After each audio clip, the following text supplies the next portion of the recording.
Episode 56, SR, April 2nd, 2024. RAWSEP Talk Show Part 2, Three Constituencies. Starting with outdoor enthusiasts. Residents Against Wood Smoke Emission Particulates, RAWSEP, April 2nd, 2024. Talk Show Part 2, Three Constituencies. Starting with outdoor enthusiasts. Talk Show Part 2, Three Constituencies. We only have time for outdoor enthusiasts today. See. Hello audience. Today the topic is Three Constituencies, a concept meant to knock your socks off with its relevance and timeliness. Are you ready to grasp the concept? Audience, Wowza. See. Introducing 6 people for 3 constituencies.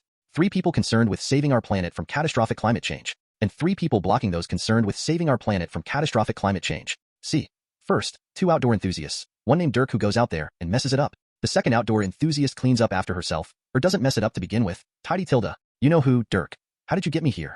I could be driving my all-terrain vehicle all over the desert, kicking up some dust and rocks. And my Sierra Club says if I plant a tree, every time I fire up my wood stove I'm golden. What's the matter with that? Tidy Tilda. When I go hiking I use a solar stove to heat my food. Or sometimes when the wind is high I use a nifty wind-powered stove that I can fit in my backpack. I stay in a tent heated by battery storage from solar panel energy collected during the day, in an emergency. But I don't camp in a tent in winter because that's stupid. I never burn wood because I am prepared to warm myself adequately for the weather I choose to camp in. I leave the wild places I visit as pristine as when I entered. You know who, Dirk. I could be lighting a gnarly beach fire. I want to be alone in nature. Why are you staring at me? This doesn't concern you, audience members. I have my own private Idaho. Tidy Tilda.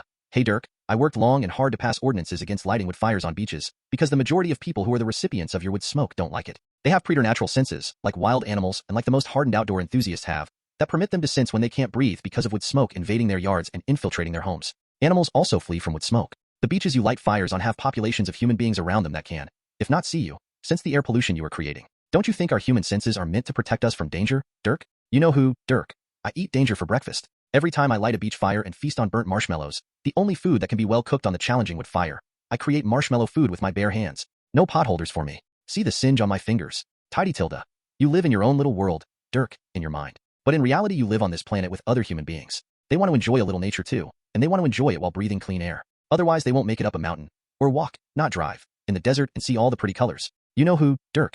Air pollution is a mirage. It can retreat as soon as you reach that oasis just ahead, carbon neutrality of wood burning. I've planted enough trees to erase 1,000 wood-burning fires. Tidy Tilda, no dice, Dirk.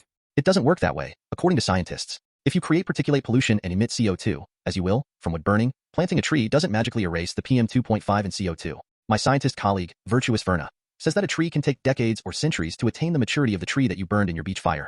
In the meantime, in the decades and centuries before your planted tree matures, the PM 2.5 and CO2 that your beach fire emitted is just there, not erased, and actively hurting the people who inhale it, not to mention hastening climate change. I plant trees too. According to the Arbor Day Foundation, in 1 year a mature tree will absorb more than 48 pounds of carbon dioxide from the atmosphere and release oxygen in exchange. But a mature tree is not a particulate matter absorber. That stuff goes directly into your lungs, and the harder you exercise outdoors in the presence of PM 2.5 the faster and deeper the PM 2.5 enters your lungs. See. Let's close with our usual spiel. Wood burning is 90% PM 2.5, particulate matter of 2.5 micrometer size, the perfect size to infiltrate the human lung, setting off a cascade of human health problems and early deaths. Have a great day guys, and keep it clean. Next time, our next 2 constituents, representing, guess the constituency?